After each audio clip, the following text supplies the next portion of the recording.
Hello, my name is Shane Hammock. I'm a 25-year-old professional powerlifter, and I train at the strongest gym in the world, Westside Barbell. This is Westside Barbell, and this is where I train day in and day out.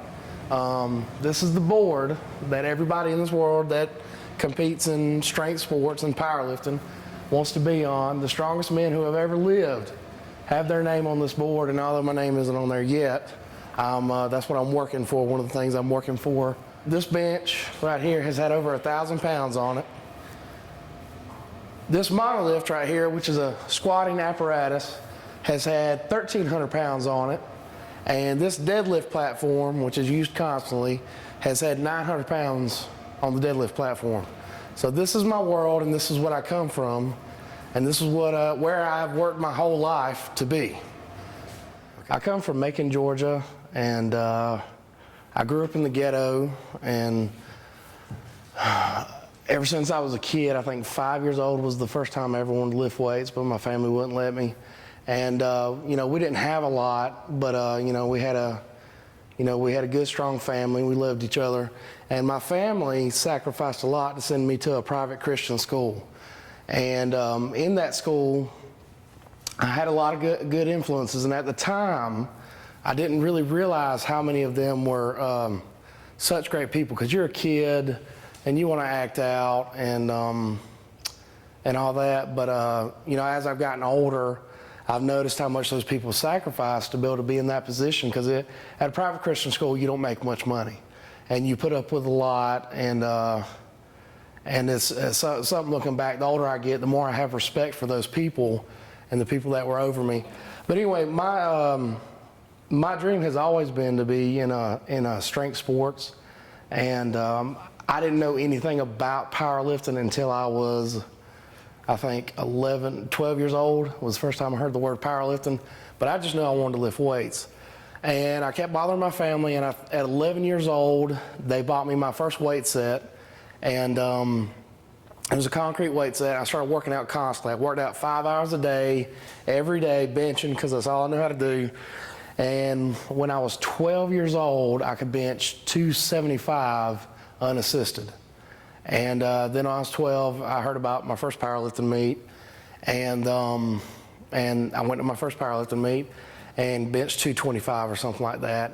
And that kind of set me on my spiritual path, because before that, being in the ghetto, all the friends I had, we were growing up in the ghetto, and we were getting in trouble. And my mom pulled me off the street, and she said, you're not going to live like that. And coincidentally, I got saved at 12, at the same age that she really pulled me off the street. And so I couldn't go out and play, so I spent all my time lifting weights. And as I developed, my strength always came with how spiritual I was living. Not that I had to live perfect, but when I would live for God, the more strength I would have. And I had, my dad was always sick, and so was my mom, but my dad was always real sick, and he was a good man, and he really sacrificed for me. But his life wasn't easy, and it wasn't easy for him to take care of me, so a lot of times I would end up taking care of him because he was always sick. But God put a lot of people in my path that really took that place and gave me great influences.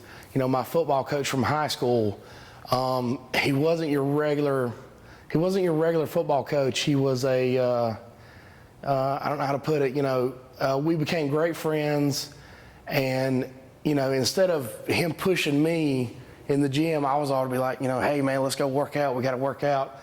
And so I would drag him around to the gym, but he taught me so much. His name was Chris McBride. And anyway, he showed me a lot, and I met a man by the name of Joe DeVerbal at 12 at my first powerlifting meet. And Joe's not a Christian man, but Joe's a good man.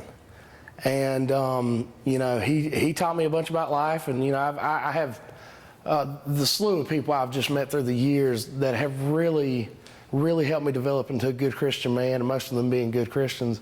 Joe DeVerbal, Chris McBride, David Wiggins, Butch Sharp, all these people, all through the years, when I would have times where I was weak, or, I really needed, a pep talk or something like that. They always gave me confidence, and they always led me down the right path.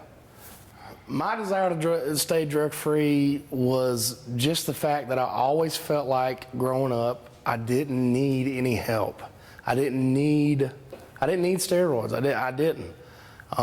Training hard, it always seemed like an easy way out, because training hard and pushing myself was always going to get me there, and it did. I mean, I surpassed anything anybody thought I would ever do, ever.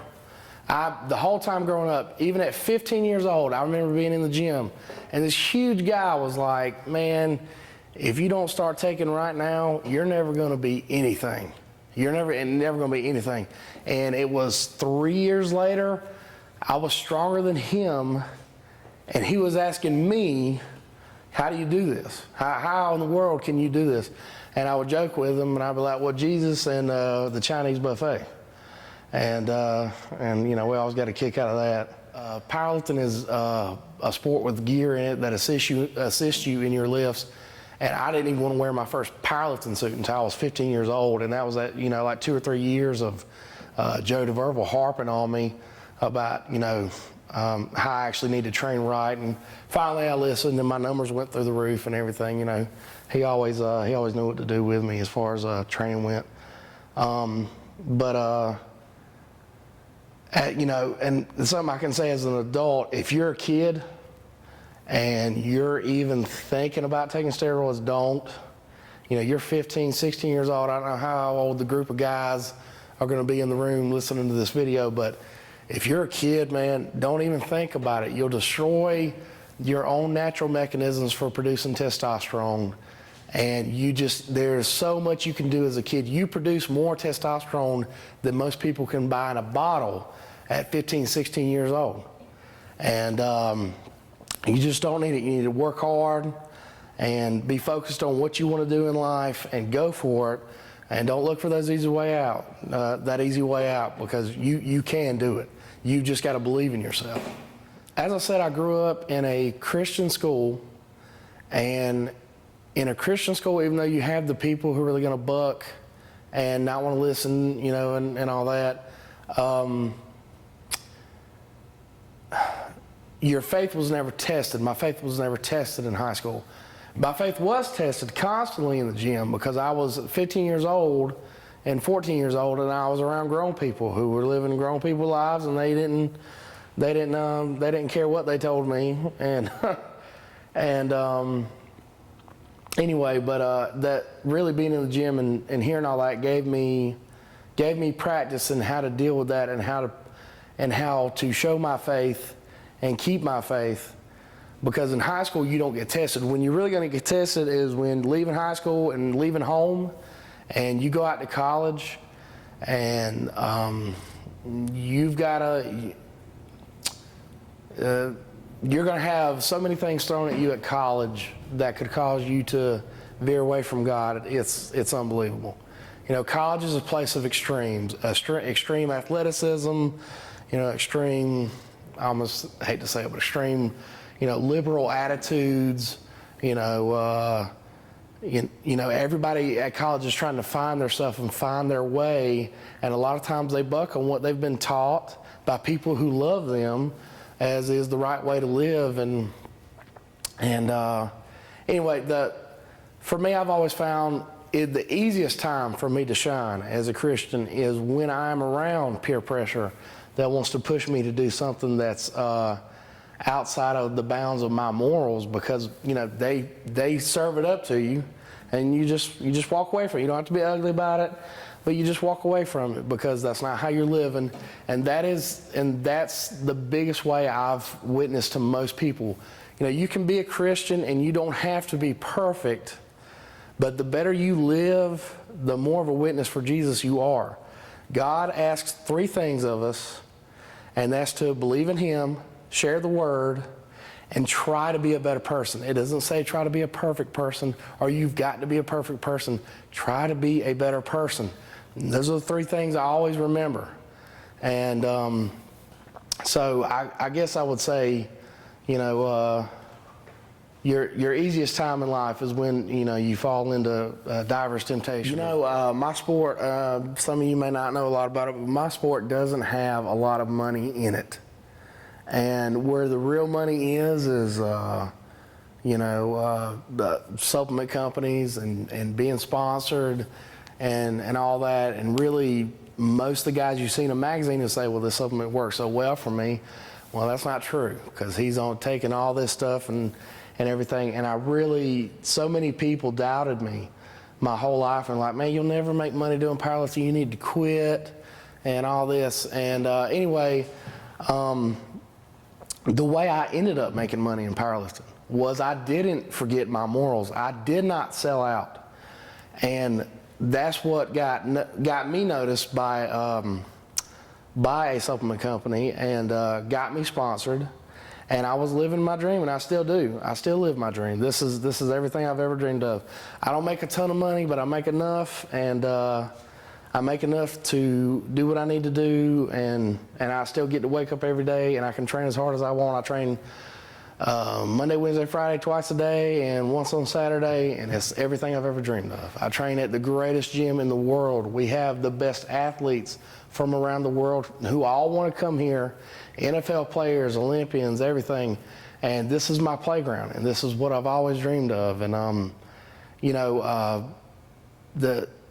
the interesting thing about me getting sponsored, because I didn't forget my morals, is most of the time, especially in the industry that I'm in, you have to give up something, or you have to sell yourself in a way that you may not be comfortable with, but that's how you're going to make money. And I refused to do that. And there were times where I doubted that I'd ever do anything in this.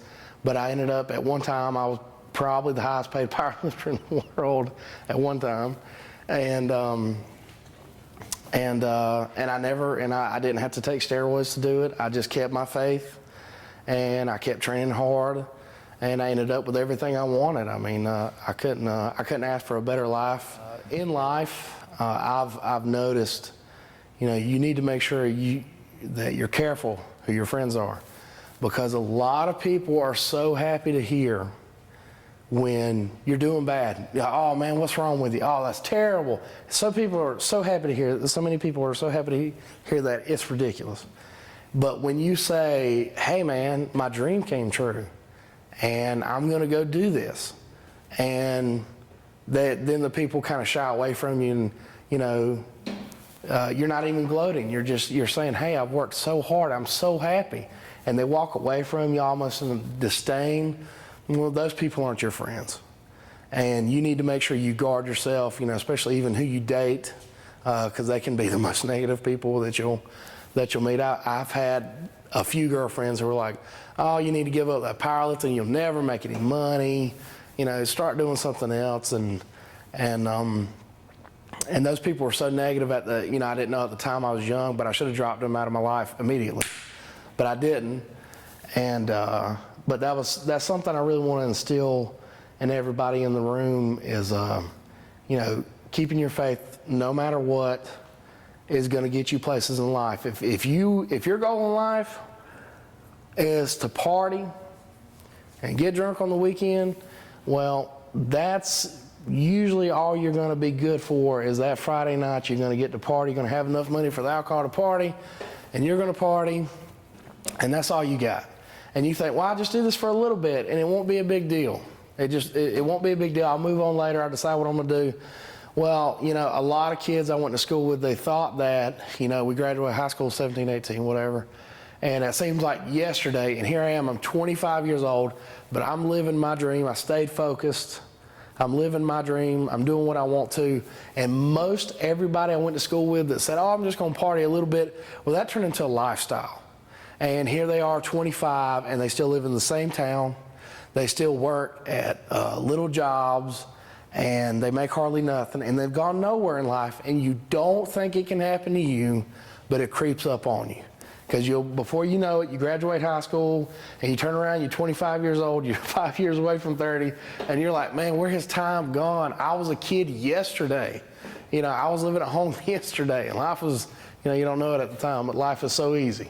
All right, and that's how I've seen my life develop. And as far as keeping my faith is, I worked hard for something, and I kept God first, and I got what I want in life. And you know what? Me being as strong as I am naturally, I think on record, I haven't even told y'all any of my accomplishments, but on record, I think I have the highest total of all time for a natural strength athlete.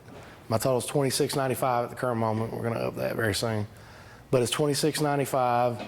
And at 19 years old, I had the second highest total of all time, which is 2110, which was 2110.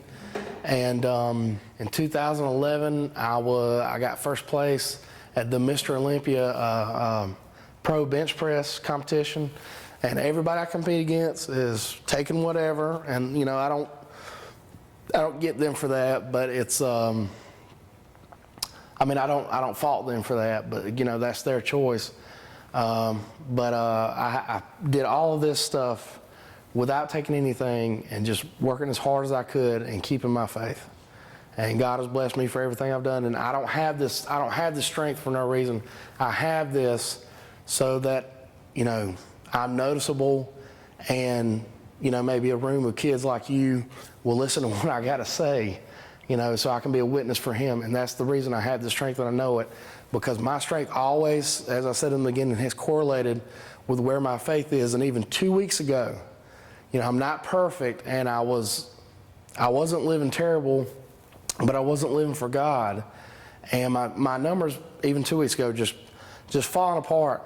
And we do something where we deadlift off a 4-inch mat. And 12 weeks ago, my best was 825. And I knew that Sunday what I was going to be doing that Monday, which was deadlifting off a mat. And I said, God, I know I haven't been living right, and you've been showing me, but I want you to show me the kind of strength that you give me when I give you the glory, when I do live right. And so I said, Monday is all on you. And this was 2 weeks ago. Monday is all on you. So I come in Monday and I deadlift, and I think I pulled a pretty easy 880 off the pads, and it kind of blew me away. I knew what was going to happen, but it blew me away. And I have 100 stories like that. I guess to sum up everything, the things I would want to pass on to you, if I could pass anything on to you, is that no, I'm not perfect. I've said that, but I try for God, and I try to be a witness, and God has blessed me for it constantly. It's amazing the things I've been able to do, and still do now. But you need to be focused in life, and you need to see where you're going. I started on you're 17, and then all of a sudden you're 25, and that's going to happen. And you need to know what you want out of life. You need to know that whether it's going to be business or you want to be a doctor, you need to set a goal and make sure nobody throws you off that goal for anything. Don't let it be your girlfriend. Don't let it be your friends. Even if I had to separate myself from a lot of people I went to school with, because they chose to walk down a path I wasn't going to. And a lot of them are, like I said before, are still stuck in that path. But you need to believe in what you're going to do, and don't let anybody tell you otherwise, because people are naturally negative. And if you have to see it first. The guy who benches, and I'm going to quote from Arnold, the guy who benches 500 pounds, he doesn't care if he misses it or not. He's not scared. He's going to put it on the bar, and he's going to see if he can do it. But the people who are scared never even find out. So you can't live life with fear, and you got to go for it. You have to dream what you're going to do in life. And the way I found to reach my dreams and my goals is I've kept God first, and He's always helped me along the way. And if you do that, reading the Bible, a lot of people look at the Bible as a rule book, and it's really not. It's a book that will show you the easiest way to live your life with the least amount of pain. or you can not listen to anything in that book and do whatever you want and get all the bumps on your head you want. And that's why a lot of people choose to do it, but I haven't chose that. Thank you guys for having me. I really, I am sorry I couldn't be there. I have a huge meet coming up, and this is a very important week, and I just couldn't do the travel. But I hope everybody had a good day and got a lot of personal records today at the meet, and maybe I'll see y'all next year. Thank you for having me. All right.